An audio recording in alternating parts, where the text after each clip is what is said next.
What's up, Meta Nerds? You guys voted, and the Hyena class bomber was the winner of our last poll. So with that, let's jump right in. The Hyena class bomber was also known as the Hyena Droid, or simply the Hyena bomber, and it was very similar to the Vulture droid, except for it focused less on starfighter capabilities, and more on, well, what the name suggests, dropping bombs on its enemies. It was the Zai Char who made the Vulture droid, but they must have been okay with sharing their technology, because the Hyena bomber was actually produced by the Bactoid Armor Workshop. The real difference between the Hyena and the Vulture was the armament and the size. They have a pretty similar price, with the Hyena bomber being slightly more expensive at 23,000 credits. Pretty similar height at 3.1 meters for the Hyena, and even their speed is actually pretty similar, with the Vulture droid just barely beating it by only about 30 kilometers per hour. But the Hyena bomber was much longer, at 12.48 meters, or nearly 40 feet, making this bomber 4 times longer than its Vulture droid brother. This of course was to make sure that the Hyena bomber could carry a bunch of bombs. Its armament included 6 proton torpedoes, 6 concussion missiles, and 4 proton bombs. Proton torpedoes of course being the preferred weapon for terrorist farm boys with voices in their head. The concussion missile was also used in the later occurring TIE bomber, and we get a good shot of what a proton bomb is when Ezra and his crew try and steal them. And it's interesting to note that they don't have any Discord missiles, meaning unlike their Vulture droid brothers, they couldn't fire off a whole bunch of buzz droids into battle.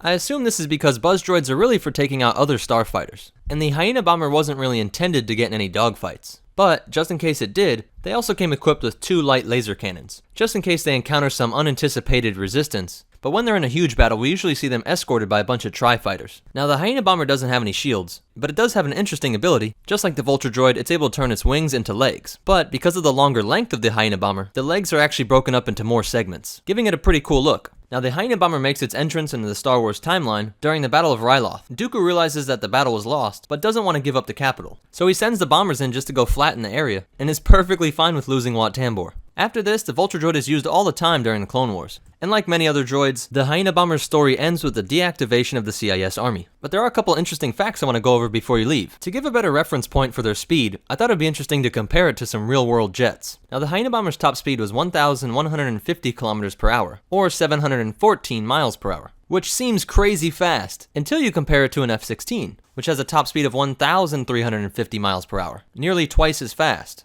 And the fastest jet in history is the X-43A, with a top speed of 7,000 miles per hour. How crazy is that? And then, just to have another Star Wars reference, the TIE bomber's top speed was only 850 kilometers per hour, which is equivalent to 528 miles an hour. I always found it interesting that the TIE fighter to TIE bomber follows the same kind of design as the Vulture droid to the Hyena bomber.